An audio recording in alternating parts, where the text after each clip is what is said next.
Marido narcisista. Gente, depois da mãe, são os piores.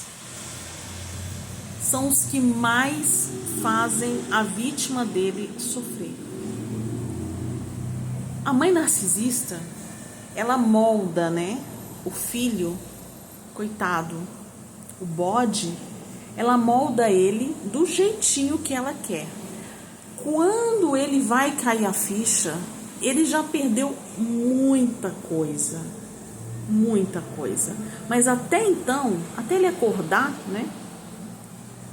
Ele tem a mãe como uma veneração mesmo. Uma imagem ali no altar e tem que respeitar a mãe. Então, para mim, o segundo pior narcisista, tá? É o marido. Porque, gente, o tanto que as mulheres sofrem com maridos narcisistas, que não é brincadeira, tá? E muitos fazem essa mulher, gente, de escrava mesmo, escrava sexual, escrava emocional dele. Gente, é um inferno mesmo. É um inferno, tá? Eu conheço um caso que na época eu não sabia que era narcisismo, né?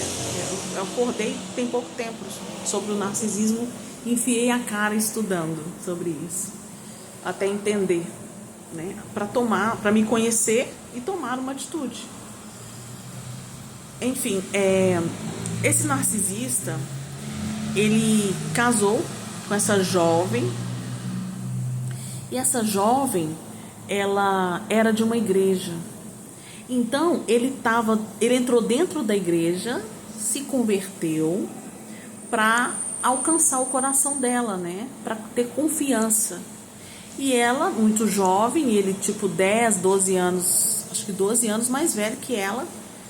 A mãe não gostou do cara, falou: não casa com esse cara, não casa. E ela, apaixonada, né, primeiro namorado, e ele enchia ela de promessas, de carinho, aquelas coisas todas que as mulheres aí que sofrem com maridos narcisistas sabem do que eu tô falando aqui.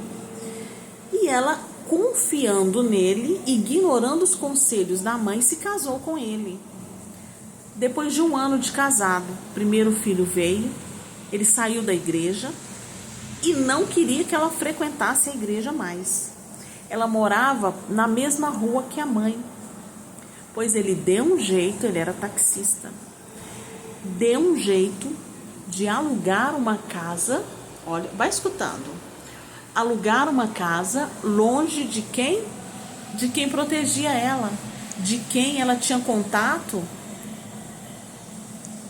para conversar, para passar, sei lá, tempo, para desabafar. Ele se mudou para longe da casa da mãe dela. E daí a mãe dela ficava assim, um mês e meio sem ver a filha e sem ver o neto. Ela engravidou de novo. E a mãe teve que ir lá e tentar ver onde que eles moravam, tentar descobrir onde que eles moravam, até que descobriu, para cuidar do segundo netinho. Quando ela chegou nessa casa, não era mais a primeira casa que ele já tinha se mudado com ela, não. Era uma outra casa. E a casa tava, porque ela estava muito doente, né? Para ter esse filho foi muito complicado o parto, né? A gestação e o parto, porque ela apanhou muito na gestação. Muito. Então, essa mãe foi lá, ajudou, limpou a casa, sabe? Deixou ela... fez comida, congelou para ela não ter que fazer comida, enfim, cuidou dela como uma verdadeira mãe. E aconselhou: volta para minha casa, minha filha. Mãe, ele disse que vai mudar, ele disse que não vai me bater mais, ele disse... E sempre com isso, vamos abrir um boletim de ocorrência, a mãe falava. E ela: mãe, mas ele me prometeu que ele ia mudar, vamos dar uma chance, vamos tal... Gente, ela teve um terceiro filho. E quando ela teve esse terceiro filho, ele estava com uns 2, 3 anos de idade, ela descobriu as traições dele. Descobriu tarde, né? Porque ele já a traía há muito tempo, tá? E ele não procurava mais ela. E ela engordou. Depois de 3 gestações, ela engordou. Então, era um inferno, porque ele vivia zombando dela. Você tá gorda, falava assim. Eu não quero mulher gorda na minha cama. Mulher gorda não me satisfaz. Ele falava com essas palavras para ela. A autoestima de uma mulher ouvindo isso, né? Se a mulher, ela já perde um pouco da autoestima dela quando vê o marido olhando para um corpo, né, de uma outra mulher. E quando ela percebe aquele corpo daquela mulher perfeito, né, magrinho, lindo, né? E você pega a cena, você fica arrasada, você fica destruída com isso, né? Que dirá esse marido falando com ela que não quer ela na cama dele. Por quê? Porque o corpo dela não satisfazia mais ele. Então ele pegou um colchão fininho e jogou na sala para ela dormir. Olha a humilhação. E ela ficou assim, completamente escrava, né, emocionalmente dele. Ela não conseguia sair dele, mas sempre quando ela tentava voltar para casa da mãe, ele vinha e buscava com promessas, chorando, muito abalado, muito triste.